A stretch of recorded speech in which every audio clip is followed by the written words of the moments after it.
ለምሳሌ በቤተክርስቲያናችን ትምህርት ውስጥ ዜና አበው አለ። ዜና አበው ማለት ፓትሮሎጂ፣ ይሄ ትምህርት ማለት ነው። ፓትሮሎጂ በስነ መለኮት ይሄ እንደ አንድ ኮርስ የሚሰጥ ነው። ዜና አበው የሚል የቅዱሳን አባቶቻችን ህይወታቸው፣ ተጋድሏቸው፣ ትምህርታቸው እንዳለ የምንማርበት ልክ ዕብራውያን 13:7 ላይ የእግዚአብሔርን ቃል የተናገሯቸው ዋነኞቹን አስቡ፣ የኑሯቸውን ፍሬ የተመለከታችሁ በእምነት ምሰሏቸው እንደሚለው የቅዱሳን አባቶቻችን ህይወታቸውን፣ ትምህርታቸው የምንማርበት ነው። ይሄ ምን ይባላል? ዜና አበው ይባላል። በአብነት ትምህርቱ የሚሰጠው ትምህርት፣ በስነ መለኮት ትምህርት ደግሞ ፓትሮሎጂ ተብሎ ይሰጣል። ይሄ በጣም መሰረታዊ ጉዳይና የግድ ኦርቶዶክስ ሁሉ የግድ የሚቀበለው ነው ማለት መደቡ ከድርሳን ነው። የቅዱሳን አባቶቻችን ህይወት ሁሉ የሚናገር መጽሐፍ ነው ማለት። ለምንድን ነው ከነዚህ ከዜና አበው የምንማር? እንኳን የእመቤታችን የቅድስት ድንግል ማርያም ይቅርና ለማለት ነው።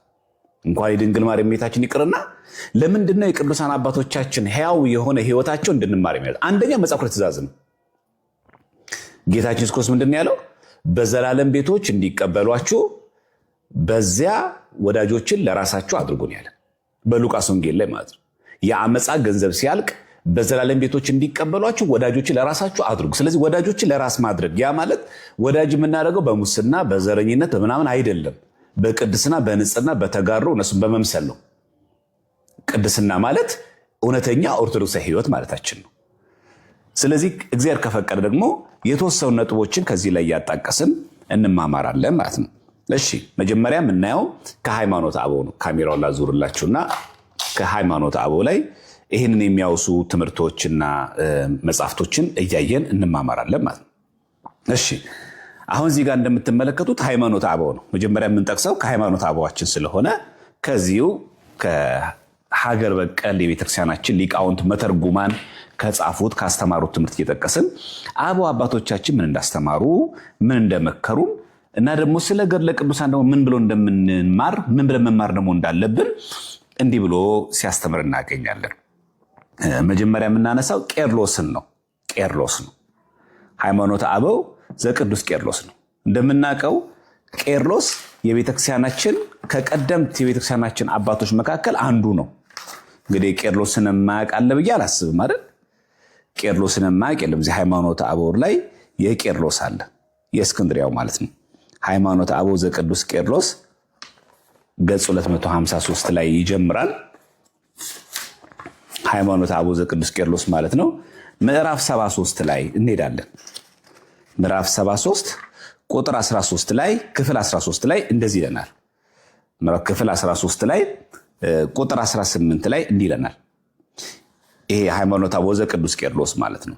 ይህን ነገር በእውነተኛ ትምህርት አቅንተን እንግዲህ እንናገራለን ካለ በኋላ ይህንንም ፈጥነን እንረዳዋለን።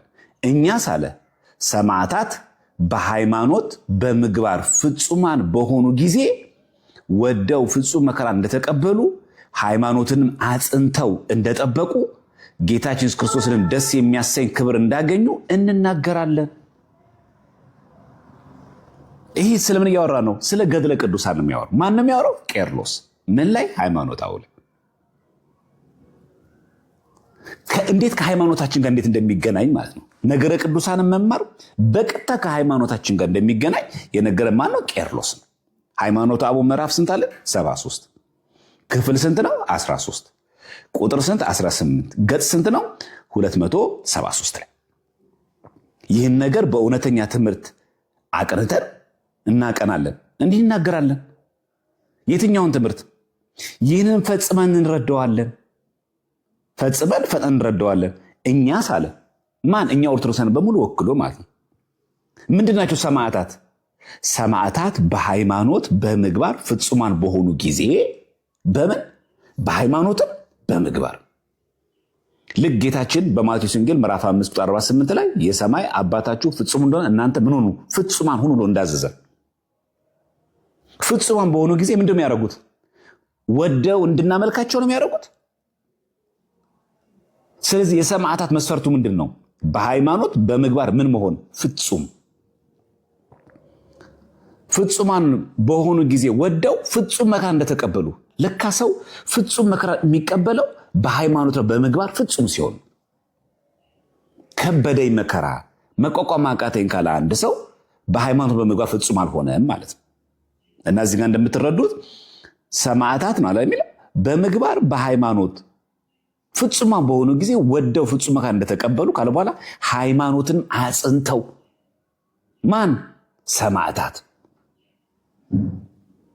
ካቸው ሃይማኖት ያጸናሉ ማለት እውነተኛ ሃይማኖቶች ኦርቶዶክሳዊ ትምህርታት ብለው ይሰብካሉ። ይህም በማስተማራቸው ሰይፉን፣ ስለቱን፣ እሳቱን፣ እስሩን ሁሉ ይቋቋማሉ። በዚህ የሚመጣ መከራ ሁሉ ይቀበላሉ ጽዋውን በትዕግስት። ስለዚህ ሃይማኖትን አጽንተው እንደጠበቁ ይላል። ከዛስ ምን አገናኛቸው ጌታችን ጋር? ጌታችን ክርስቶስንም ደስ የሚያሰኘውን ክብር እንዳገኙ እንናገራለን። ልክ የሩጫዬን ጨርሻለሁ ብሎ እዚህ ጋር ሜንሽን ያደርጋል። ሁለተኛ ጢሞቴዎስ ምዕራፍ 4 ቁጥር 6-8 እንደዛ ይለ ጳውሎስ ያለው ሃይማኖትን ጠብቄያለሁ፣ ሩጫዬን ጨርሻለሁ፣ ከእንግዲህ የድል አክሊል ይጠብቀኛል። ይህንን የሚጠብቁ እኛስ እነዚህ ሰማዕታት ምን የሚያደርጉን ጠብቀው? ጌታችን ክርስቶስን ደስ የሚያሰኘውን ክብር። ከእሱ ጋር የሚቃወም አይደለም። እሱ ካስተማረን ወንጌል፣ እሱ ካስተማረ የመዳን ትምህርት ጋር የሚቃረን አይደለም። እርሱን ደስ የሚያሰኝ ክብር እንዳገኙ እንናገራለን። ስለማ? ስለ ቅዱሳን ሰማዕታት። እዚህ ጋር ነው መሰረታዊ ነጥብ ያለው ማለት። ስለ ቅዱሳን ሰማዕታት እንናገራለን። ስለዚህ ቤተክርስቲያናችን ስለ ሰማዕታት የምንናገረው የምናስተምረው ትምህርት ከዚህ የተነሳ ነው። ምን ብለን የምናስተምረው? ሰማዕታት እኛ ሰማዕታት ነው ያለው ቄርሎስ። ፍጹም መከራ እንደተቀበሉ፣ ሃይማኖትን አጽንተው እንደጠበቁ፣ ጌታችን ክርስቶስን ደስ የሚያሰኝ ክብር እንዳገኙ እንናገራለን። ይህን የተናገረው ቄርሎስ ሃይማኖት አወለ። ዮሐንስ አፈወርቅስ ምን አለ? ዮሐንስ አፈወርቅ ይህን በተመለከተ ስለ ቅዱሳን ሰማዕታት ዮሐንስ አፈወርቅ ምን አስተማረ? ዮሐንስ አፈወርቅ በዚህ በሃይማኖት አበው ላይ በምዕራፍ 62 ላይ እንዲህ ብሎ አስተምሮ እናገኘዋለን። ምዕራፍ 62 ላይ ሃይማኖት አበው ላይ እንዲህ ብሎ ሲናገር እንሰማዋለን። ሃይማኖት አበው ዘቅዱስ ዮሐንስ አፈወርቅ ምዕራፍ 62 ቁጥር 2 ላይ ገጽ 219 ላይ እስከዚህ ቀን ድረስ ይላል ትሩፋት የሰሩ ሐዋርያት ሰማዕታት ሁሉ እንዳመኑት እምነት እንዲህን ያምናለሁ። ልብ በሉ፣ እንደ ሐዋርያት እምነት እንደ ሰማዕታትም እኔ ያምናለሁ ያለ ዮሐንስ አፈወርቅ። የኛ እምነታችን እንደዚህ ነው። እኛ ምናምነው ቅዱስ ጳውሎስ የሰበከውን ቅዱስ ጊዮርጊስ ሰማዕት ሆኖ የተቀበለ ያችን እምነት ነው ምናምነው። የቅድስት አርሴማ እምነት ነው እኛ ምናምነው። እስከዚህ ቀን ድረስ እኮ ነው ያለው። ያ ማለት ዮሐንስ አፈወርቅ እስከነበርኩበት ጊዜ ድረስ፣ ከዛም በኋላ የሚነሱ ቅዱሳን ሰማዕታትም ጭምር ድረስ ትሩፋት የሰሩ ሐዋርያት ሰማዕታት ሁሉ አለ። ሰማዕታት ሁሉ ነው ያለው። እንዳመኑት እምነት እንዲህ እኔ አምናለሁ አለ። ምን ብሎ? ቃል ሥጋ ሆኗልና መናፍቃንም እንደተናገሩት በሩቅ ብእሲ አላደረገምና አላደረምና።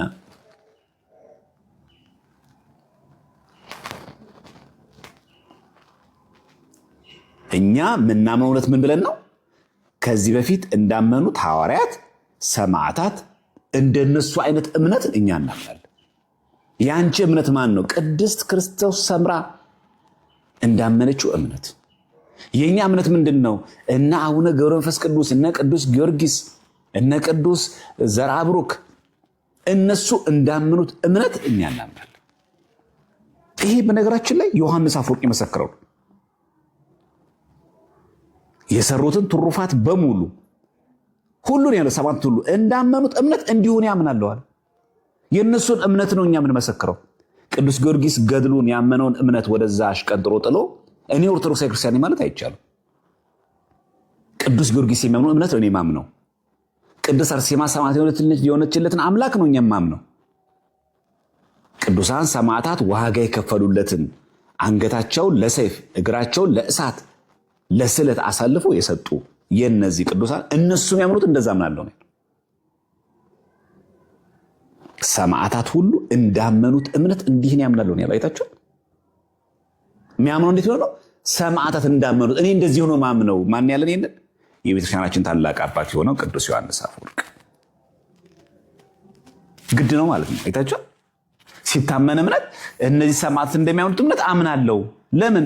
እነዛ ሰማዕታት የሚያምኑት እምነት እኔ ማምነው እምነት ነው ማለት ነው። ምስክርነቱ ያን እየሰጠን ያለው ማለት ነው። ከዚህ የተነሳ ነው የቤተክርስቲያናችን ትምህርት በዚህ መሰረት ምናጸናው። እሺ ባስልዮስ ደግሞ ምን ብሎ ገለጸልን? ባስልዮስ በዚህ በዛንጾኪያ ማለት ነው፣ ዘቂሳሪያው ሳይሆን ዛንጾኪያ በሃይማኖተ አበው ላይ እንዲህ ብሎ ገልጾ እናገኘዋለን። ባስልዮስ ዘቂሳሪያ ምዕራፍ 96 ክፍል 1 ላይ እንዲህ ብሎ እናገኘዋለን። ክፍል 1 ላይ ቁጥር 42 ላይ እንዲህ ይለናል። ቁጥር 42 ላይ እንዲህ ብሎ ሲመሰክር እናገኘዋለን። ልብ በሉ፣ ባስልዮስ ነው የሚናገረው። ሃይማኖተ አበው ላይ ምዕራፍ 96 ክፍል 1 ላይ ቁጥር 42 ላይ በመምህራን መካከል የከበረ አስተምሮ መንግስት ሰማያትን የሚያወርስ እንደመሆኑ መጠን ንጉሥ ተብሎ የተጠራ ቅዱስ ባስልዮስም ጌታችን ኢየሱስ ክርስቶስ አንድ አካል አንድ ባህሪ እንደሆነ ልዑልም ትሑቱም ስራ ገንዘቡ እንደሆነ አምኖ ስለመሰከረ ስለ ቦሊጣ ሰማዕት በተናገረው ድርሳኑ ስለምን? ስለ ቦሊጣ ሰማዕት በተናገረበት ድርሳን ስለማን ተናግሯል ማለት? ባስልዮስ ስለ ቦሊጣ ሰማዕት፣ ቦሊጣ ስለሚባል ሰማዕት በተናገረ ድርሳኑ ሜንሽን አደረገ። አይታችኋል? ከገድለ ቦሊጣ ሜንሽን አድርጎ ከዛ መጽሐፍ ላይ ጠቅሶ ስለ ቦሊጣ ሰማዕት በተናገረው ድርሳኑ ይላል ስለኛ እግዚአብሔር በሰው መካከል ተገለጠ፣ ብሉይ ስጋን ለማደስ ቃል ስጋ ሆነ። ከየት ላይ ጠቅሶ ነው? ከገድለ ቦሊጣ ስለ ቦሊጣ ሰማዕት በተናገረበት ድርሳኑ ነው ይሄን የተናገረው። ማን? ባስልዮስ። ስለዚህ በቤተክርስቲያናችን ይሄ እኮ ስለ አምላክ ሰው መሆን ነው። ሚስጥረ ስጋዊን እያብራራ ያለው ሚስጥረ ስጋዊ ዶግማን ከገድላት ቅዱሳን ማስረጃ አድርጎ መጥቀስ ይገባል ማለት። ማን ያስተማረ? ባስልዮስ። ምን ላይ? ሃይማኖተ አበው ላይ። ሃይማኖተ አበው ላይ ስለ ቦሊጣ ሰማዕት በተናገረው ድርሳኑ አይደል የሚለው። ስለ ቦሊጣ ሰማዕት ሲናገር ስለ ቦሊጣ ሕይወት ብቻ ነው የተናገረ። ስለኛ እግዚአብሔር በሰው መካከል ተገለጠ፣ ብሉይ ስጋን ለማደስ ቃል ስጋ ሆነ። ይሄ እኮ ሚስጥረ ስጋዊ ነው። ሚስጥረ ስጋዊን የት ላይ የምናገኘው? ስለ ቦሊጣ ሰማዕት ሲጽፍ ባስልዮስ ከዛ መጽሐፍ ላይ የተነገረ ነው። ከዛም ይላል የኃጢአት ምርኮኞችን ነፃ የሚያወጣቸው ከበደለኞች ጋር ተቆጠረ። በጨለማው ስለነበሩ ሰዎች እውነተኛ ፀሐይ ወጣላቸው። የማይታመው በመስቀል ላይ ታመመ፣ ሕይወት እርሱ ሞተ፣ ብርሃን በሲኦል ተገለጠ። የተቀበሩትን የሚያስነሳ እርሱ ከሙታን ጋር ተቆጠረ ብሎ ተናገረ። ማ? ባስልዮስ። ምን በሚለው መጽሐፉ ላይ? ስለ ቦሊጣ ሰማዕት ሲናገር። ሃይማኖተ አበው ላይ አሁን ሜንሽን የሚያደርገው ከየት ነው? ከዚህ ላይ ነው። ይኸው እዚህ ጋር ሲናገር ራሱ ስለመሰከረ ስለ ቦሊጣ ሰማዕት በተናገረው ድርሳኑ ይላል። ከዛ ላይ ሜንሽን አድርጎ ጠቅሶ እናገኛለን። ይሄ ብቻ እንዳይመስላችሁ ዮሐንስ ዘአንጾኪያም ጠቅሶታል። ይሄ ዮሐንስ ዘአንጾኪያ የሚባል የቤተክርስቲያናችን አባት አለ። እሱም ስለዚህ ነገር ሲናገር በምዕራፍ 114 ላይ እንዲህ የሚል ቃል እናገኛለን። ምዕራፍ 114 ላይ ክፍል 2 ላይ ታገኙታላችሁ። ክፍል 2 ላይ ቁጥር 20 ላይ እንደዚህ ይላል። ቁጥር 20 ላይ ምን እንደሚል ተመልከቱ። እግዚአብሔር ያደረበት አግናጤዎስም በመለኮቱ ለእኔ ፈጣሪዬን በመከራው እመስለው ዘንድ ይገባኛል አለ። የቤተ ክርስቲያን አምድ ቅዱስ ባስልዮስም ስለ ኢየሉጣ ሰማዕት በተናገረው ድርሳኑ ስለማ ስለ ኢየሉጣ ሰማዕት በተናገረበት ድርሳኑ አምላክ ስለኛ ሰው ሆነ፣ በሰው መካከል ተመላለሰ፣ ከተገፉት ጋር የሚገፋ ሆነ፣ የተጎዱትን ያድን ዘንድ፣ ረዳት የሌላቸው ረዳት ይሆን ዘንድ ይህን ሁሉ ሰራ። ቀድሞ ስጋ ያልነበረው ዛሬ ስጋን ተዋሃደ፣ ተሰቀለ። ሕይወት እርሱ በስጋ ሞተ፣ ብርሃን እሱ ወደ ሲኦል ገባ። ይህም ሁሉ የሆነ አዳምና ልጆቹ ስለተጎዱ ነው አለ። ማ? ባስልዮስ ስለማ ሲናገር ስለ ኢየሉጣ ሰማዕት። አይቹ ከገድለ ኢየሉጣ ላይ ጠቅሶ ሃይማኖተ አበው ላይ ባስልዮስ እንደዚህ ያለ ብሎ ባስልዮስ ምን ላይ ተናገረው? ገድለ ኢየሉጣ ላይ ተናገረው። ማን ነው የጠቀሰ ያለው? ዮሐንስ ዘአንጾኪያ። እዚህ ከገድለ ቅዱሳን ይጠቀሳል ነው። ለዚህ ነው ይሄው ሃይማኖተ አበው ላይ እኮ ይጠቀሰው። ይሄ እኮ ስጋዌ ነው፣ ሚስጥረ ስጋዌ ነው። ሚስጥረ ስጋዌን ከገድለ ኢየሉጣ ላይ ጠቅስ ማስረጃ ማቅረብ አለብህ። መጽሐፍ ቅዱስ ማስረጃ ነው፣ ትክክል። ገድለ ድርሳናትም እንደ ማስረጃ ይጠቀሳሉ ማለት።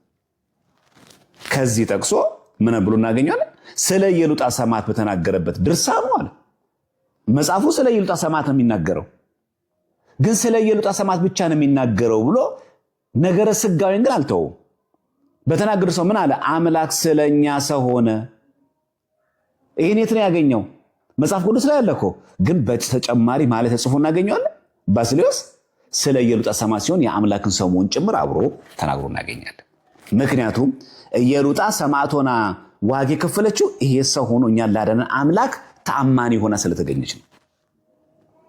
ማእምንት ናት፣ ያመነች ሆና ተገኘች። ያመነች ብቻ አይደለችም፣ ሰማዕት ሆና ተገኘች።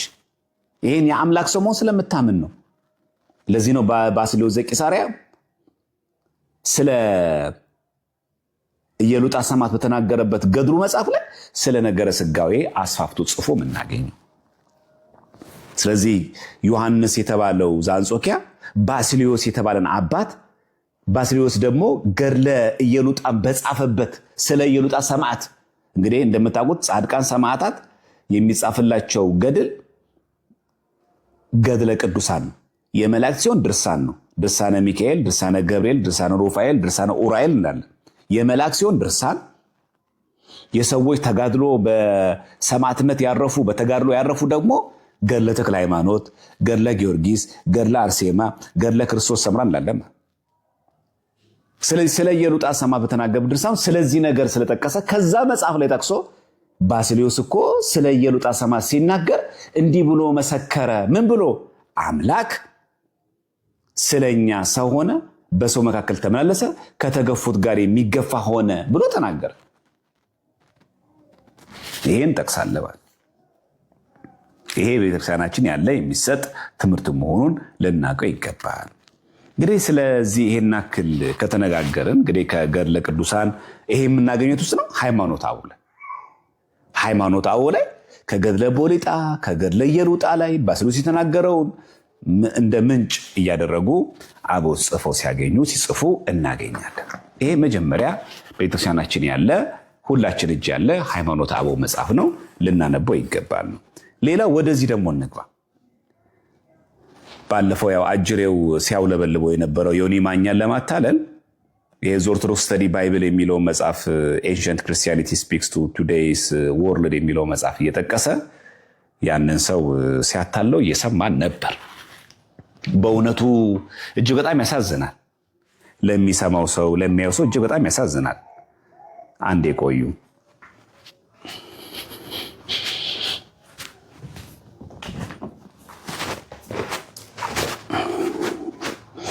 በእርግጥ አንድ ሰው ያመነበትን እምነት መግለጽ ይችላል።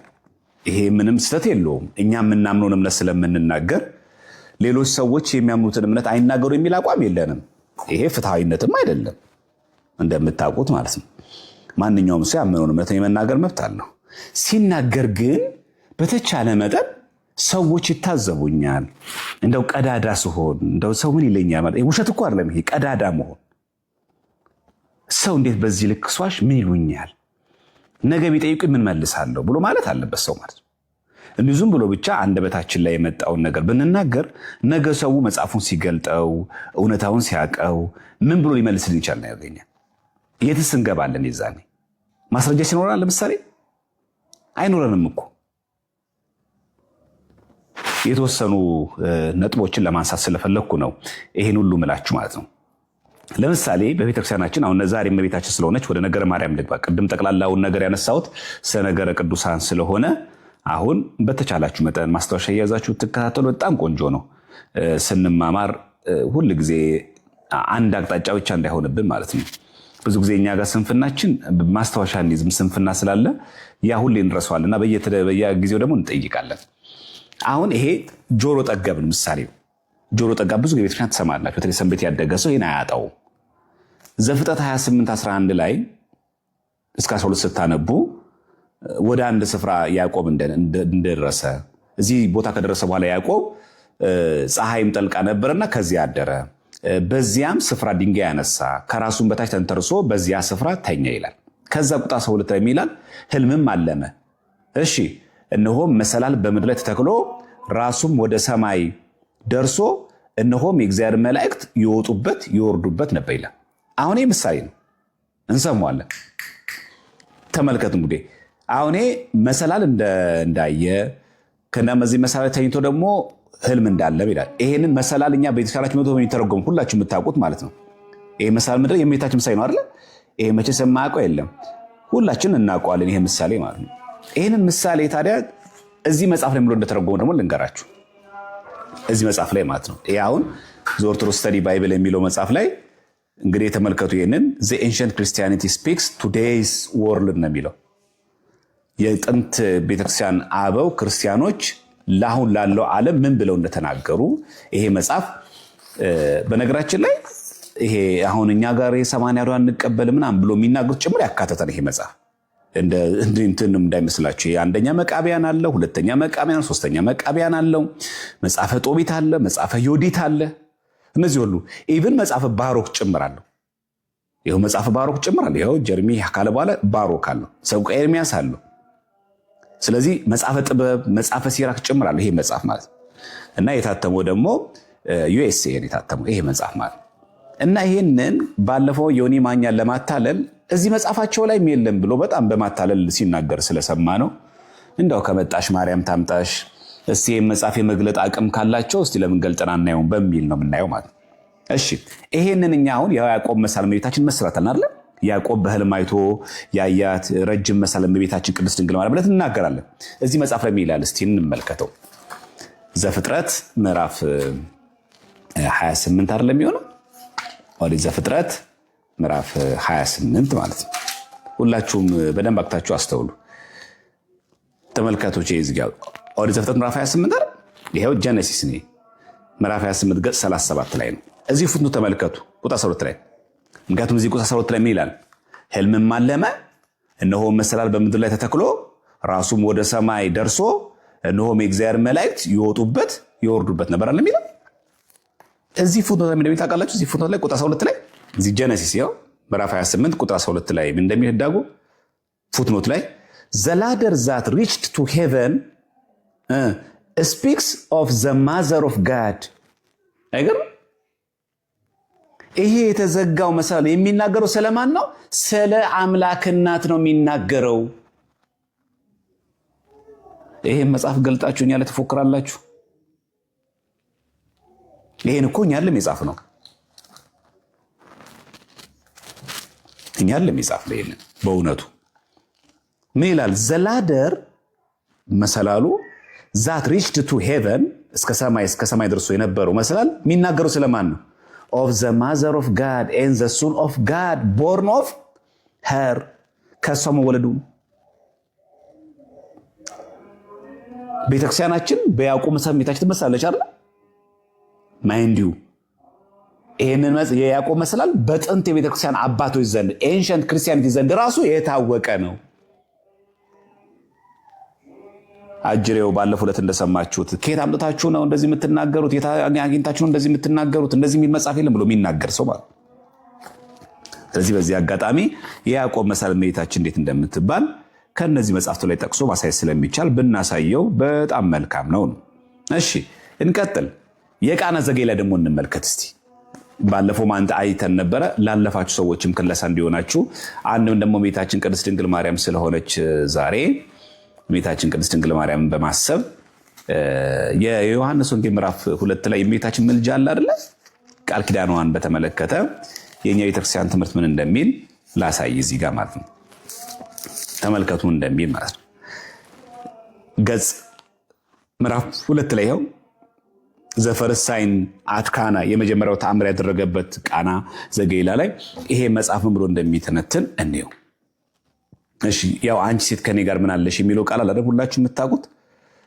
ከዛ ሚላልን ሲተረጉም this answer is not a refusal of Mary's intercession። አንቺ ሴት ከኔ ጋር ምን አለሽ የሚለው ቃል የእመቤታችንን ምልጃ የመናቅ የማጥላላት የመተው አይደለም። This answer is not a refusal of Mary's intercession። ምን ማለት ታዲያ? but a declaration that the time had not yet come for Christ to be revealed። ክርስቶስ ኢየሱስ ተአምሩን የሚገልጽበት ጊዜ አለመድረሱን ለመግለጽ ለማረጋገጥ ነው እንጂ እመቤታችንን ምልጃ ለማጣል ፈልጎ አይደለም። አንቺ ሴት ከኔ ጋር ምን አለሽ ያለው ነው። ይሄን ሐሳብ ይቀበሉታል? This answer is not እኮ ነው የሚለው a refusal Mary's intercession። የእመቤታችንን ምልጃ ማጣላት አይደለም፣ ይሄ መንቀፉ አይደለም። but a declaration that the time had not yet come for Christ to be revealed። ተአምሩን የሚያሳይበት ጊዜ ገና ነው። ጎይ ትንሽ ጭላጭ ትቀራለች፣ ወይኗ ጥንቅቅ ብላ ትለቅ። ያነሰውን ያበዛው እንጂ አዲስ ውሃን ወደ ወይን አልቀየርም እንዳይሉ። ይሄ መጽሐፍ ታዲያ እኮ የጥንት ክርስቲያኖች ነው። ይሄ ደብተር አይደለም እኮ የጻፈው። እንኳንም ቲክቶክ መጣ፣ ቆንጆ ነው። እንዲህ እንድንተያይ ያደርጋል። ሰው እውነታውን እንዲረዳ እንድንተያይ ያደርጋል። እባካችሁ በተቻላችሁ መጠን ይሄ መጽሐፍ አንብቡት። በጣም ብዙ ነገር ታገኙበታላችሁ። የጥንት ክርስቲያኖች መጽሐፍ ቅዱስ እንዴት አድርገው ሲያጠምዱ ኦርቶዶክስ ስተዲ ባይብል ነው። በደንብ ታዩታላችኋል። ይሄ አንድምታ የሚነቅፍ ገድላት የሚነቅፍ ተአምራት የሚነቅፍ ሁሉ እዚህ ላይ ታገኙታላችሁ። ጉር ነው የምታዩት እዚህ። እንደውም ሕዝቅኤል ላሳያችሁ። እንደውም ሕዝቅኤል ለምን አናየው? ሕዝቅኤል 44 ላይ የተዘጋ ደጅ አለ አይደል? እሱ ለማን ተሰጥቶ ይሰጣል? እስቲ ባለፈውም ሲከራከሩበት ስለነበረ እስኪ ሕዝቅኤል 44 እንመልከት። እኛ ጨምረን ነው እስቲ ነው። እሺ ያው ሕዝቅኤል 44 አይደለ? ገጽ 1229 44 ያው ዘ ኢስት ጌት ኢዝ ፎር ዘ ሎርድ የሚለው ላይ የምስራቅ ደጅ ጌታ የገባበት። እሺ ፉትኖት ላይ ተመልከቱ። ዘ ኢስት አውተር ጌት ኢዝ ሲን ባይ ዘ ፋዘርስ አስ በአባቱ ዘንድ ምን ተብሎ ይታያል? ተመልከቱ። ኢዝ ሲን ባይ ዘ ፋዘርስ በቀደምት አባቱ ምን ብሎ ይተረጎማል? አስ ዘ ወምፕ ኦፍ ዘ ቨርጅን። አይገርም? የእመቤታችን ማህፀን ምሳሌ ነው፣ የድንግሏ ምሳሌ ነው። which was shut because the Lord God had entered by it። እንቀጥል። the church sees this passage as describing the ever virginity of Mary። ቤተ ክርስቲያናችን ይህንን ገጸ ንባብ እመቤታችን ተዘግቶ የኖርበረው ያ የምስራቅ ደጅ የእመቤታችን ዘላለማዊ ድንግልና ኤቨር ቨርጅን መሆኗን ያሳያል ይላል። ይህን የጻፈው ደብተራ ነው። የኢትዮጵያ ሊቃውንት ናቸው የጻፉት። ብሉይ ኪዳን ላይ ስታገኙ ለማርያም ነው የምትሰጡት፣ የሆነ ገጽ ለማርያም ነው የምትሰጡት። እኛ እኮ አይደለም ያልነው፣ የቀደምት አባቶች ትምህርት ነው። የምስራቅ ደጅ የሰማዩ አምላክ እግዚአብሔር ገብቶበታልና ምን ያሳያል? ኤቨር ቨርጂኒቲ ዘላለማዊ ድንግልና ፐርፔቹዋል ቨርጂኒቲ ኦፍ ምን ሜሪ።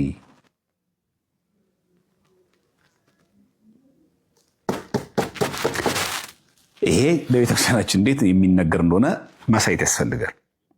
ዘመኑ የማስረጃ ዘመን ስለሆነ ሕዝቅኤል 44 ብሎ ፈታ። ታዲያ ይሄንን ዮኒ ማኛ ቤት ቀርቦ እዚህ መጽሐፋቸው ላይ የለም ይባላል? አይከብድም ትንሽ?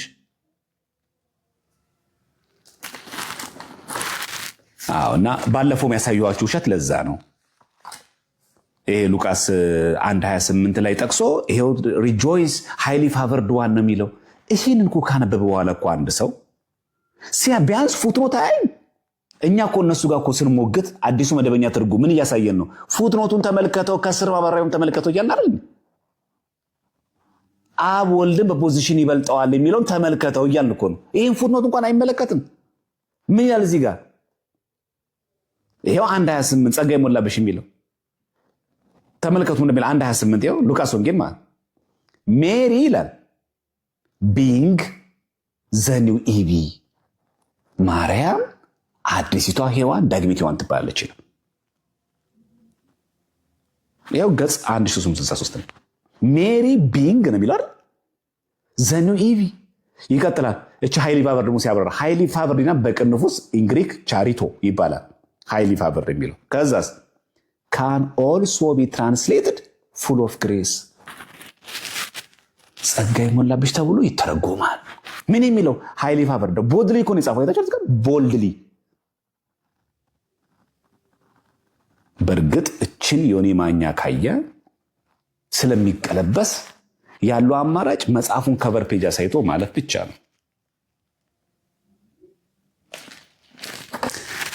ለዚህ ነው እኛ የንባብ ባህላችን እጅግ መጨመር አለበት። ታውቃላችሁ አሁን እነሱ የሚያስቡት ምንድን ነው? ሰው በቃ እዚህ አሁን ቪዲዮ ክፈት ብትሉት እንደዚህ ነው የሚያሳያቸው። አይታችኋል? እችን ሸፈን ያደረጋትና ከስራ ያለች ማብራሪያ እንደዚህ ከብረት ይኸው ተመልከተው ሃይሊ ፋቨርድ ነው ይላል። የዚህ ጋር የዚህ ምን ብሎ ተረጎሙት?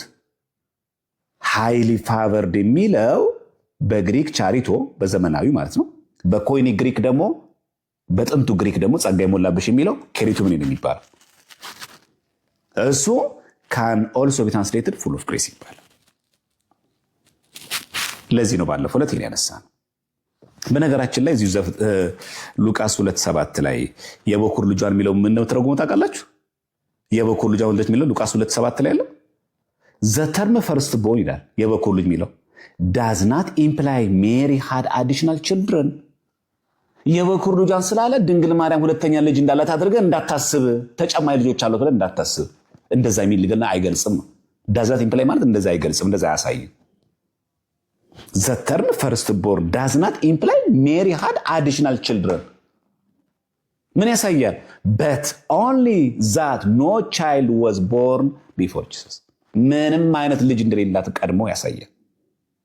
አዲሽናል ልጅ የላትም። ይኸው ዳዝ ናት ኢምፕላይ ሜሪ ሃድ አዲሽናል ችልድረን ነው።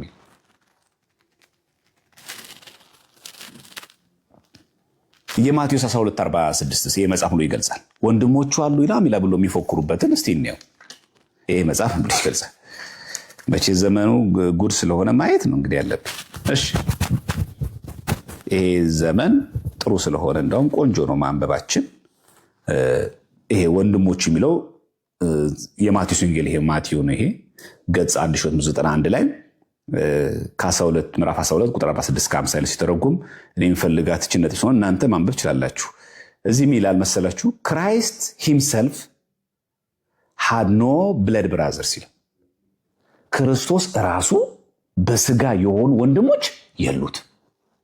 ይሄው ክራይስት ሂምሰልፍ ሃድ ኖ ብለድ ብራዘርስ ፎር ሜሪ ሃድ በት ዋን ሶን ማን? ጂሰስ። እመቤታችንም አንድ ልጅ ብቻ ነው ያላት። ማን ነው እሱ? ኢየሱስ ክርስቶስ። ይሄው ክራይስት ሂምሰልፍ ሃድ ኖ ብለድ ብራዘርስ ነው የሚል። ግዕዝም ካልቻላችሁ አንድምታውንም ካልተቻለ አማርኛውም ካልተቻለ በዚህኛውም ካልተቻለ በጣም አስቸጋሪ ነው። እነዛ እነማን ናቸው ታዲያ? ዘ ብራዘርስ ሜንሽንድ ሂር እዚህ ጠቀሱት ወንድሞቹ እነ ዮሳ እነ ስምዖን እነ ይሁዳ የተባሉት ዌር አይዘር ምንድን ናቸው አለ? ስቴፕ ብራዘርስ ሱንስ ኦፍ ጆሴፍ ባይ ኤ ፕሪቪየስ ሜሬጅ። አይታችሁ ዮሴፍ ከመጀመሪያ ሚስት የወለዳቸው ልጆች ናቸው። ኦር ከዝንስ የአክስት ልጆች ናቸው። በምንም አይነት ተአምር ክራይስት ሂምሰልፍ ሃድ ኖ ብለድ ብራዘርስ ከድንግል ማርያም የተወለዱ የስጋ ወንድሞች የሉትም። ድንግል ማርያም ላቲ ስብሐት ክብር ይግባትና ከክርስቶስ ውጭ ሌላ ልጅ የላት። እንዲህ ነገር እዚሁ ራሱ የሚያጸናው ምን ብሎ ተናገረ እዚህ ጋር? ፎር ሜሪ ሃድ በት ዋን ሱን ማን? ጂሰስ።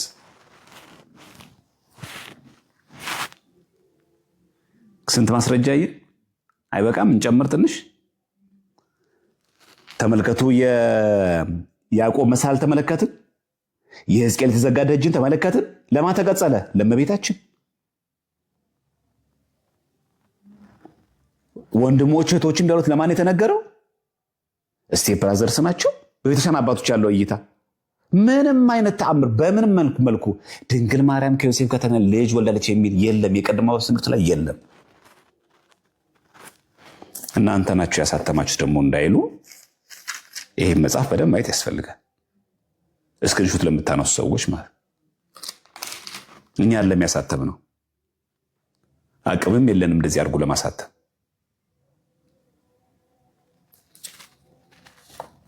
ይሄን መጽሐፍ ብትመለከቱት ብዙ ነገር ትገበዩበታላችሁ። ብዙ ነገር ይገበይበታል። እና ይሄንን በተመለከተ እግዚአብሔር ከፈቀደ እስቲ ቪዲዮ እንሰራበትና ታዩታላችሁ። ሌሎች ሰዎችም ትምህርት እንዲሆናቸው ማለት ነው። ቅድም ያልኳችሁ ፓትሮሎጂ ይሄ ነው። ዘ ላይፍስ ኤንድ ወርክስ ኦፍ ዘ ፋዘርስ ኦፍ ዘ ቸርች ማለት ዜና አበው ማለት ይሄ ነው። የቀደምት አባቶቻችን ህይወታቸው፣ ስራቸው ምንማርበት። በዜና አበው አንድ አባት እንዲህ አለ፣ በዜና አበው ታሪክ እንዲህ አለ የሚለው የሚወሰደው ከዚህ ነው። በነገራችን ዜና አበው የሚባለው መጽሐፍ ይሄ ፓትሮሎጂ ተብሎ በስነ መለኮት እንደ አንድ ኮርስ ይሰጣል ማለት ነው። ይሄን አየን ማለት ነው። እሺ ያችን አንድ ልጨምርላችሁ። ብዙዎቻችሁ እንደ ጥያቄ ሳነሷት ባለፈው ዕለት እዚህ ጋር እናብራራትና እንለፋት። ይህን ታሪክ መቼስ የማያውቀው ሰው ስለሌለ ሲያነባት የእመቤታችን ስለሆነ በዚሁ አጋጣሚ እናንሳ። ራእይ 12 ላይ ያለችዋን ሴት ማን ይላታል? የቀደምት አባቶቻችን እስቲ እንየው። ዘወትር ስተዲስ ባይብል ምን ይላል? ታላቅ በስም በምልክትን በሰማይ ታየ፣ ፀሐይን ተጎናጽፋ ጨረቃ ከእግሮቿ በታች ያላት በራሷ ላይ የ12 ከዋክብት አክሊል የሆነላት አንዲት ሴት ነበረች ይላል።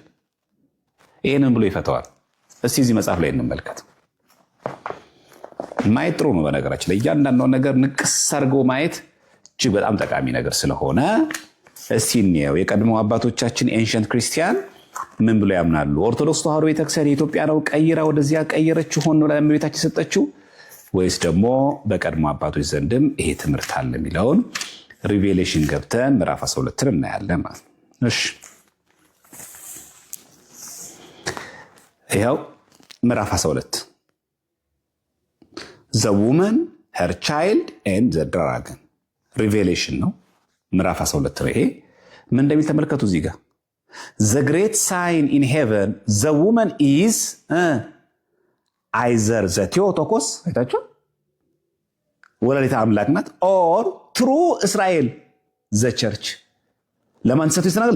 ለቤተክርስቲያን ይሰጣል፣ ለእስራኤል ይሰጣል። ከእንደገናስ ለእመቤታችን ለወላዲተ አምላክ ይሰጣል። ይኸው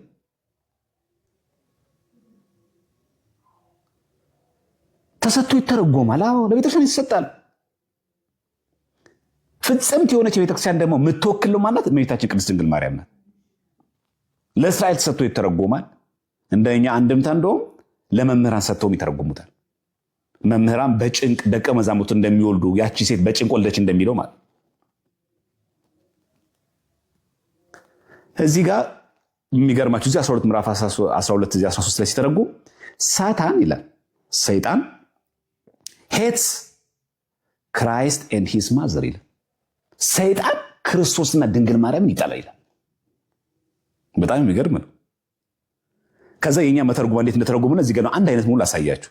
ዘ ቨርጂን ሜሪ ዋዝ ሴቭድ ባይ ዘ ኢንስፓይሬሽን ኦፍ ዘ ኤንጅል ሁ ቶልድ ጆሴፍ ቱ ረን ኢንቱ ኢጅፕት። አይታችሁ አንድምታችን እንደዛ ለሚለው ሴቲቱንም አሳደረታል ለሚለው ቃሉ ሸሸች እኮ ነው የሚለው። ይሄው ተመልከቱ ምን እንደሚል ዘንዶ ሴቲቱንም 1260 ቀን በዚያ እንዲመግቧት በእግዚአብሔር ተዘጋጅቶላት ወደ ነበረው ስፍራ ወደ በረሃ ሸሸች።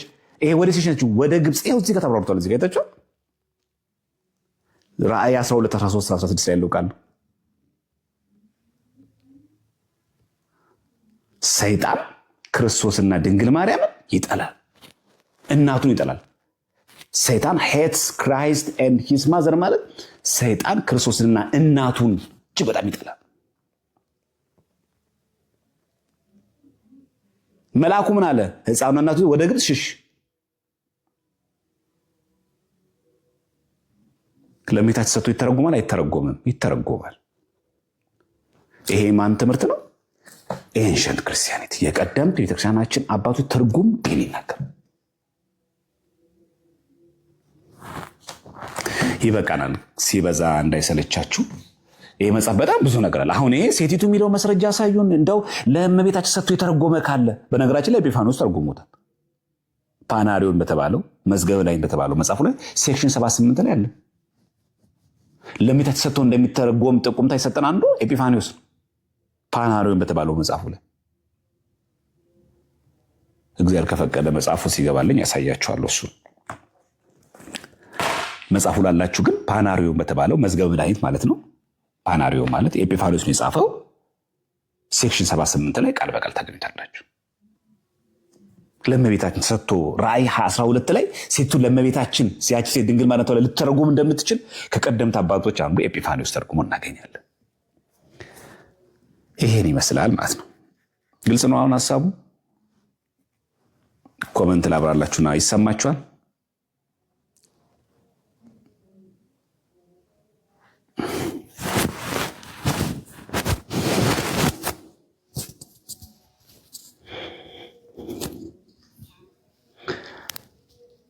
እሺ፣ ስላስተማረን ስለመከረን እግዚአብሔር አምላክ በእውነት ስሙ የተመሰገነ ይሁን። ይህችን ጊዜ ባርኮ ቀድሶ ስለሰጠን በመካከላችን ተገኝቶም ሕይወት የሆነውን ትምህርት ስላስተማረን የእግዚአብሔር ስሙ የተመሰገነ የተወደሰ ይሁን።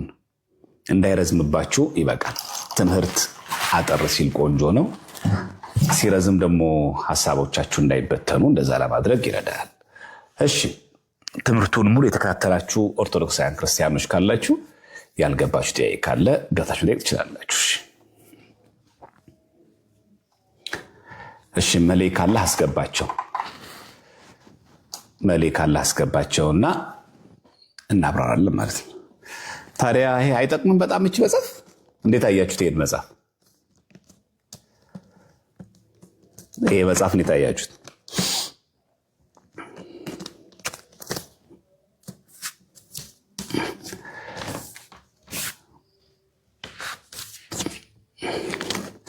እና በጣም ነው የሚጠቅመው።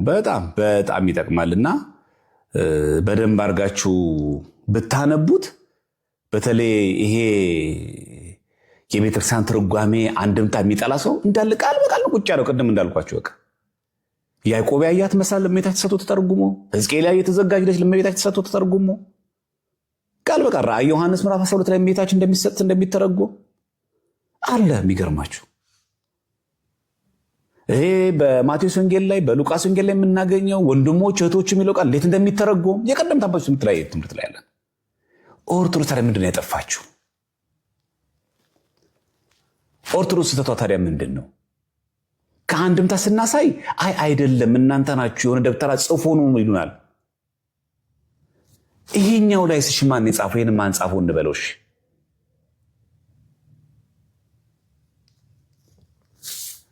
ስለዚህ ፒዲኤፍ ያላችሁ ሰዎች አጋሯቸው። መጽሐፉ ፒዲኤፍ ያላችሁ ሰዎች ካላችሁ አጋሯቸው።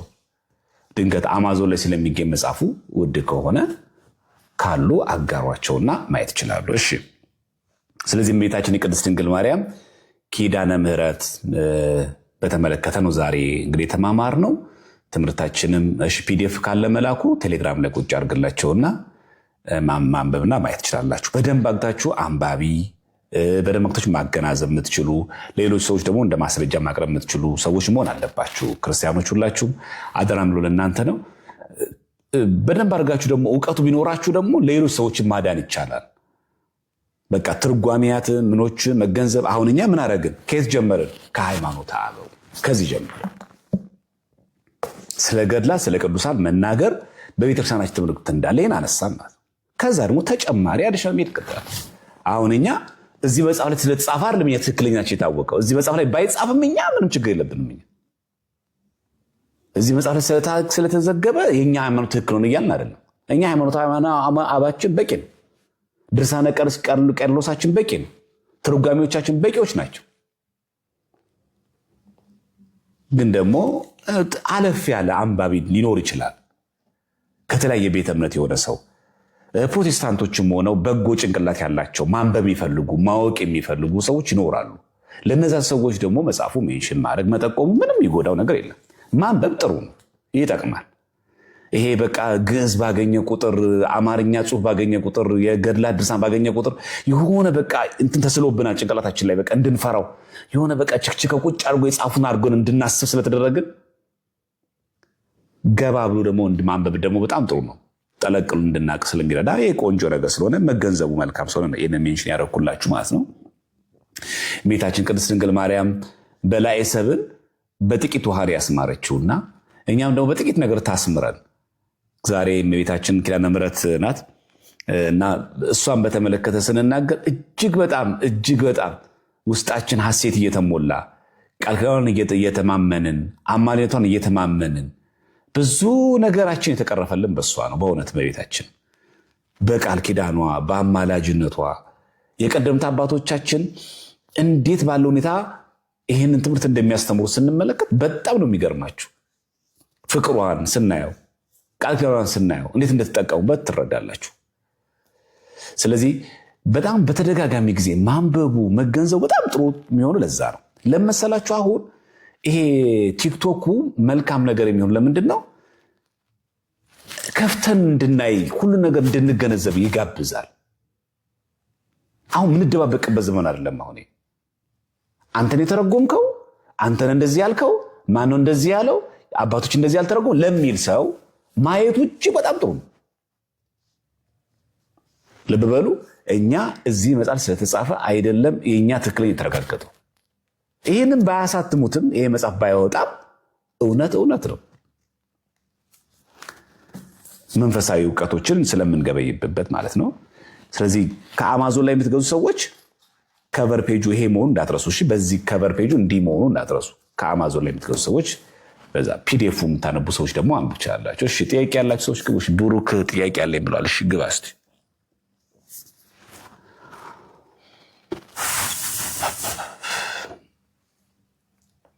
ብሩክ ሪኩዌስት ጠይቅና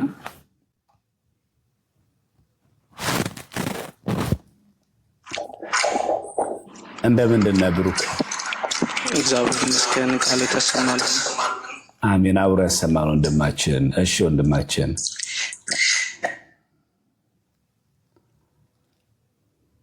ስልክ ገብቶብህ ነው?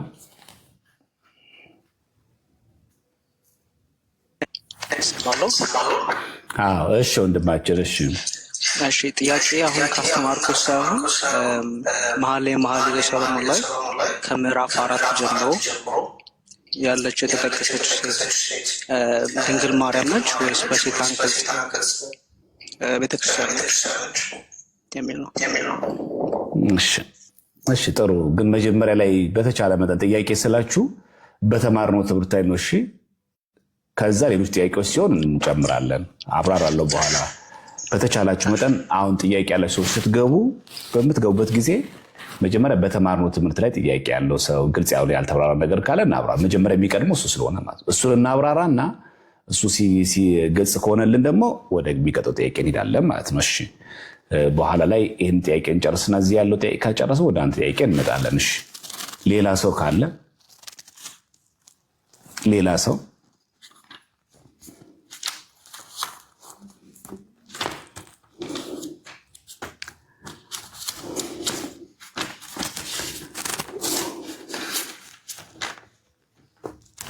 ሌላ ሰው ካለ መላ ያስገባቸው ካሉ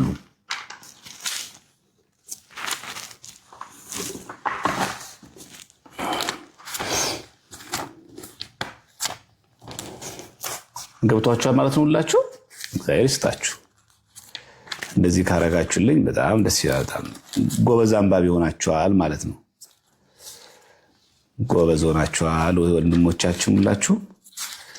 እንግዲህ ሰው እንደዚህ ማንበብ ከጀመረ ጥሩ ነው። በጣም ለእኛም መልካም ነው። ድካም ይቀንሳል ማለት ነው።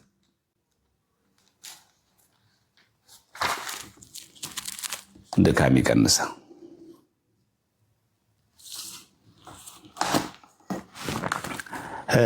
ወንድማችን አሁን የጠየቀው ጥያቄ ይሄ መኃልየ ሰሎሞን ምዕራፍ 4 ላይ የተጠቀሰው ማናት የሚለው እዚሁ መጽሐፍ ላይ በደንብ አድርጎ አብራርቶታል። እዚህ መጽሐፍ ላይ ማለት ነው። ገጽ ስንት መሰላችሁ ያለው? 886 ጀምራችሁ ማለት ነው። ፒዲኤፉ ያላችሁ ከገጽ 886 ጀምራችሁ ምዕራፍ 4ን ተመልከቱ። ለቤተ ክርስቲያንና ለድንግል ማርያም የሰጠ ይተረጉማል እዚሁ መጽሐፍ ላይ ማለት ነው። እዚሁ መጽሐፍ ላይ ፒዲኤፉን መላኩ ወይ በቴሌግራም ለቀቅላቸውና ሶፍ ሶንግስ ማለት ነው መኃልየ ሰሎሞን ምዕራፍ 4 ላይ ያለውን ለቤተክርስቲያን ድንግል ማርያም እየሰጠ የሚተረጉምበትን እዚህ ላይ ያለላችሁ ዘቸርች ኤን ዘማዞር ኦፍ ጋድ እያለ ለቤተክርስቲያን ሰጥቶ የሚተረጉምበትን ገና ደግሞ ለቤተክርስቲያን ለድንግል ማርያም ሰጥቶ የሚተረጉምበትን እዚሁ መጽሐፍ ላይ ስላለላችሁ ብታዩት እጅግ በጣም መልካም ነው። አስፈላጊ ከሆነ ደግሞ ሌላ ጊዜ ሙሉን እያነበብን እንማማርበታለን ማለት ነው። እሺ ሌላ አለ?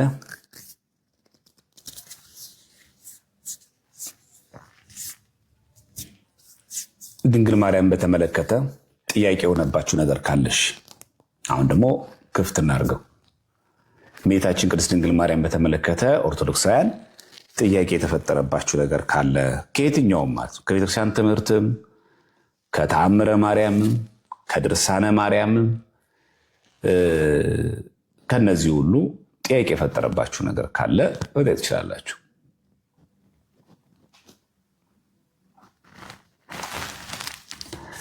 ጥያቄ መጠየቅ ትችላላችሁ።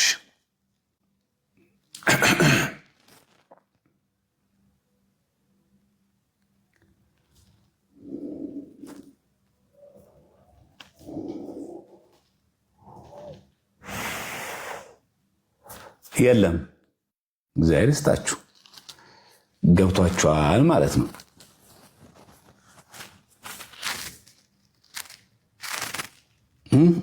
እመቤታችን ቅድስት ድንግል ማርያም በተመለከተ ከተአምረ ማርያም ላይ የሰማችሁትን መጽሐፈ ዚቅ ላይ የሰማችሁትን እንጠይቅ የለ?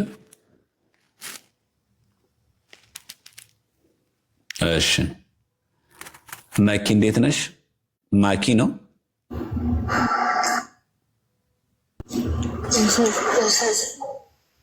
እንደምን አለሽ እህታችን? እግዚአብሔር ይመስገን። እግዚአብሔር ይመስገን። እሺ እህታችን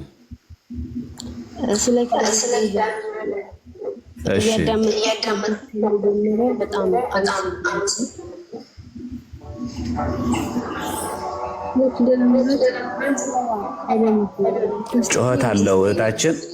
ማኪ እባክሽን ድምፅ አለው፣ እባክሽን አስተካኪውና ግቢ። ድምፅ ያስተጋባል። እሺ አብዲ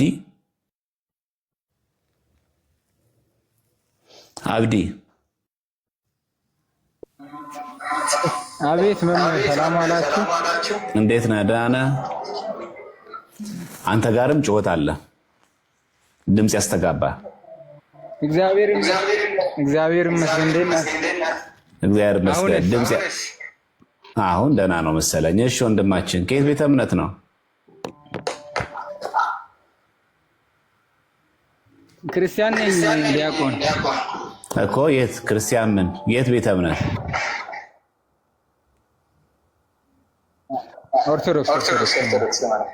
ኦርቶዶክስ ተዋህዶ ነህ?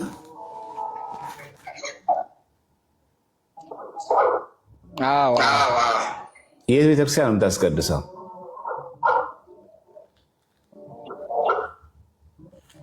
እኔ እንግዲህ ከሐዋሳ ትንሽ በእናንተ በደቡብ ቡሌ ሆራ ሀገር ማርያም ከሆነ እሺ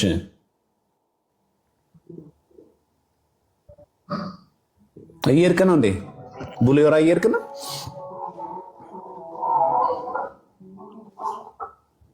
ኧረ እዛው ነኝ ቁጭ ብያለሁ። ድምፅ ያስተጋባል መሰለኝ። አዎ ያስተጋባል። እኔ እኮ ከሐዋሳ ብለህ ቡሌ ሆራ ስትል መንገድ ላይ ሄደህ ቡሌ ሆራ እስከምትደርስ የምጠብቅ መስሎኛል። ቆየህ በጣም።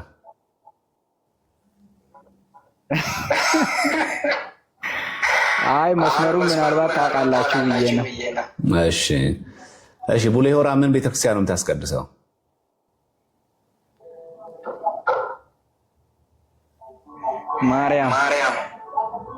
ማርያም ቤተክርስቲያን የቱ ጋር ነው ያለው? ቡሌ ሆራ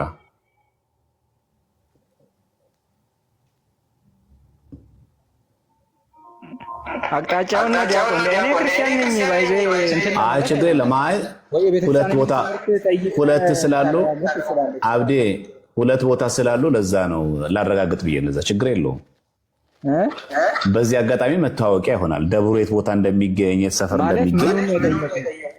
ለምሳሌ ሐዋሳ ገብረቤት ይገኛል ቢባል እዛ ፒያሳ ላይ ይገኛል ብለህ የምትናገረው ልክ እንደዛ ማለት ነው። ደብሩን ብታስተዋውቅ ምንም ችግር የለውም።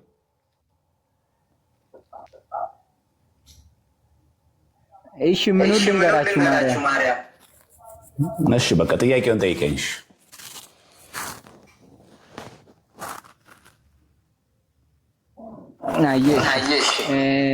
እኔ ከአሁን ራእይ 12 ላይ ሲያስተምሩ የነበሩትን ጥቅስ ያው ከዚህ በፊትም ቤተክርስቲያን በእመቤታችን እንደምትፈታ ፕላስ ደግሞ በቤተክርስቲያንም እንደምትፈታ ተምሬያለሁኝ ከዚህ በፊት። ምናልባት ከዚህ በፊት ደግሞ ከዚሁ በተጨማሪ በቤተክርስቲያን የተማርኩት እመቤታችን ያለ ምጥ ያለ ጻር እንደ ክርስቶስ እንደወለደች ነው የተማርኩት እና ራእይ 12 ላይ ያለው ልትወልድ ባላት ሴት ፊት ማለት በምጥ ተጨንቃ ጮኸች ምናምን የሚል ፓርት አለው እዛው ራእይ 12። ያን ነገር ምናልባት እንዴት ነው የምናየው የሚለውን ነገር ለመረዳት ነበረ መጠየቅ የፈለኩት ይሄንን ነው። እሺ ዘራፈረለ እዚህ አንድምታችን ላይ ይሄንን በተመለከተ ሚዩት አድርጉሽ እንትን ያስተጋባል ድምጽ ሚዩት አድርጉና ከአንድምታ ላሳያችሁ። ቃል በቃል ይሄንን በሴቶች ልማድ ለመናገር ነው ይለናል። በሴቶች ልማድ ለመናገር ነው ይላል። ላሳያችሁ ይሄንን። እሺ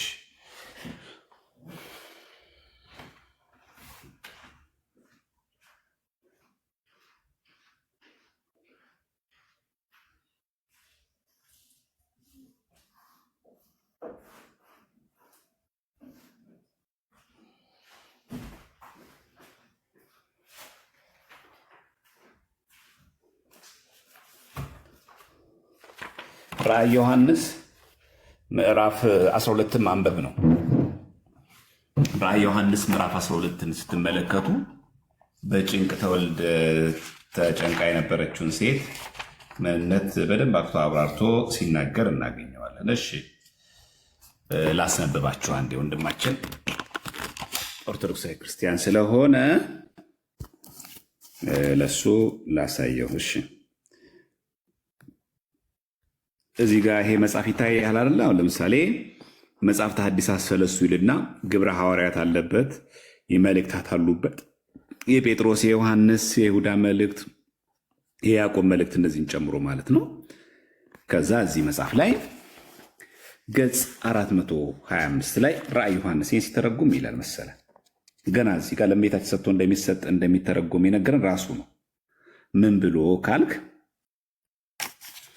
አንድም ያለ እዚህ ጋር ይታል። እዚህ ጋር አንድም ብእሲት እመቤታችን፣ እቺ ሴት ማን ተባለች? እመቤታችን ይላል።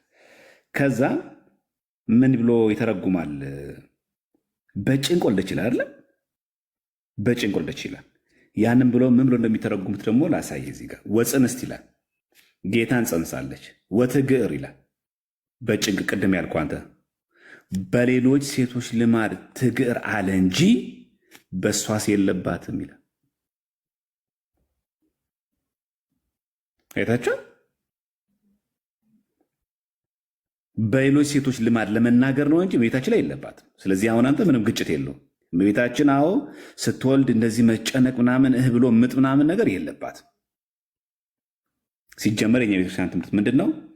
ክርስቶስን እመቤታችን የወለደችው የምንድን ነው? ያለ ምጥ ነው። ቤተክርስቲያናችን ተበትለው ነገራችን ላይ ሃይማኖታዊ የሚነገረው በነገራችን ላይ ይሄንን እመቤታችን ቅድስት ድንግል ማርያም ኢየሱስ ክርስቶስን የወለደችው ያለ ምጥ ያለ ኃጢአት በነገራችን ላይ የተናገረው አትናቴዎስ ነው። ይህን ማወቅ አለብን። አትናቴዎስ ነው ራሱ በግልጽ የተናገረው እመቤታችን ያለ ምጥ ወለደችው የሚለው ምንም ነገር ክርስቶስን በምትወልድበት ጊዜ ይሄ የሴቶች አይነት ልማድ አይነት ነገር ወይኔ እንደዚህ ሆንኩኝ እንደዚህ ተጨነኩኝ ብላ አይደለም። እመቤታችን የወለደችው ብላ ነው ያለ ምጥ የወለደችው ማንን? ኢየሱስ ክርስቶስ። ይሄ ቤተክርስቲያናችን ትምህርት መሆኑን ማወቅ አለብን። አትናቴዎስም የተናገረው ያንን ነው። ኢቭን አራስነት ቤታችን ራሱ የለባትም፣ አራስነት የለባትም። እና እዚህ ጋር ይላል ቃል በቃ ሲናገር ወትግር በሌሎች ሴቶች ልማድ ትእግር አለ እንጂ በእሷ የለባትም ይላል። በቤታችን እንደዚህ አይነት ነገር የሚባል ነገር የለባት። ከሃይማኖት አቦል አሳየ እመቤታችን ምጥ እንደሌለባት። ይሄ አሁን አንድምታ ላይ ያሳየው የሴቶች ልማድ እዚህ ሃይማኖት አባችን ላይ ምን እንደሚል እመቤታችን ላሳየ። አትናቴዎስን ያው መጀመሪያ አትናቴዎስ በሃይማኖት አበው ላይ እመቤታችን እንግዲህ የእስክንድሪያ ፓትርያርክ ነው አለ አትናቴዎስ። በዚህ በሃይማኖት አበው ላይ ምን ብሎ እንደተናገረ ሃይማኖት አበው ዘቅዱስ አትናቴዎስ ምዕራፍ 28 ነው ክፍል 14 ላይ ቁጥር 19 እንደዚህ ይላል። ድንግል ወንድ ሳታውቅ ሊዋሃደው በፈጠረው ስጋ የጸነሰችውን ወለደች። ከዛስ ያለ ኃጢአት ያለ ምጥ ወለደችው። አይታል እዚህ ጋር ያለ ኃጢአት ያለ ምጥ እዚህ ጋር ያለ ኃጢአት ካልባል እዚህ ጋር ያለ ምጥ ወለደች። አይ ያለ ምጥ ወለደችው። የአራስነት ግብር አላገኛትም። ያለ ድካም ያለ መታከት አሳደገችው። ያለ ድካም አጠባችው። ለስጋ በሚገባ ሕግ ምን አበላው ምን አለብሰው ሳትል አሳደገችው። ሚዩት አድርገው እያስተጋባረ መሰለኝ። እና አሁን ምንድን ነው ያሳየው እዚህ ጋር ማን እዚህ አትናቴዎስ ሃይማኖት አበው ላይ ምዕራፍ 28 ብሎ ገለጸ። ያለ ምጥ ወለደች። ጎርጎርዮስም ብሎ ገለጸ። አንድ ማስረጃ ልጨምርና ላብቃላ።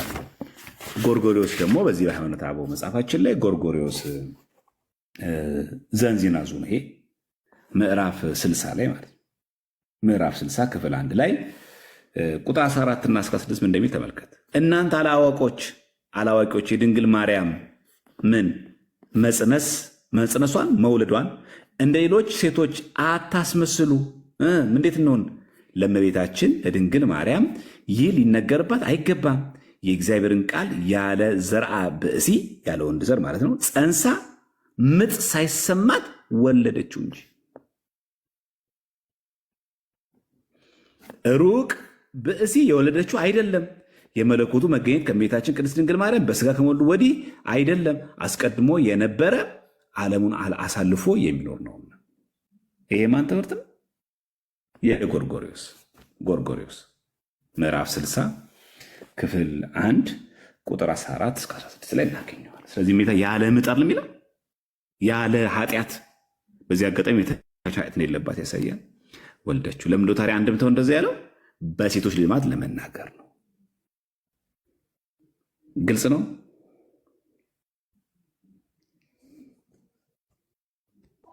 ግልጽ ነው መምህር። ገለቶማ በምናልባት እሺ፣ ገለቶማ ስንል ትንሽ ሀሳብ ልስጥ። በጣም ይቅርታ። እግዚአብሔር አክብርልኝ፣ እግዚአብሔር ይስጥልኝ። ስለመልሱም ገብቶኛል፣ ተረድቻለሁኝ። ለእኔ ምንም አይደለም። እኔ እንትን ላይልል ይችላል። አንዳንድ ጊዜ መሰናክል እንዳንሆን ስፔሻሊ ከስር ያሉ ወንድሞች አብዲ ብሎ ክርስቲያን ምናምን ትንሽ የሆነ የምናሳየው ሪአክሽን ለሌሎች ክርስቲያኖች ለአዲስ ክርስቲያን ለምኑ ጥሩ ስለማይሆን አንዳንድ ጊዜ ቃላቶቻችንን ብንገድብ። አሁን ከስር የሚጻፉ ነገሮች ደስ አይልም በእውነት። አብዲ ማለት ተስፋ ማለት ነው። ምንም ሌላ ታምር የለውም፣ ችግር የለውም። ኢቭን መሐመድም ተብሎ በመጣ አሁን አብዲ መሐመድ ነው፣ እኔ አባቴ ስም መሐመድ ነው ቢሆን ራሱ እንትን ማለት አለብን። ትንሽ ከታች ያሉ ሰዎች ሰውን ሪቴት የሚያደርግ ነገር የመጻፍ ነገር ስላለ መምህራንም ቆጣ ብትሉ አንዳንድ ጊዜ እንደዚህ አይነት ነገሮችን እላለሁኝ። እግዚአብሔር አክብርልኝ፣ ቃልዎትን ያሰማልኝ። አመሰግናለሁ። አብዲ ከሚለው ስም ይልቅ ነው የጸጋ ሙላት የሚለው ነው። እንዳው ምን ማለት ነው የጠየቅኩ ለምንድነው የጸጋ ሙላት ስትል ስም ትክክለኛ ስም ማን ነው? አብዲ ነው ትክክለኛ ስም አይደል? ትክክለኛ ስሜ አብዲ ነው። የዛኔ ስለ ድንግል ማርያም ጥንተ አብሶ ጉዳይ ሲወራ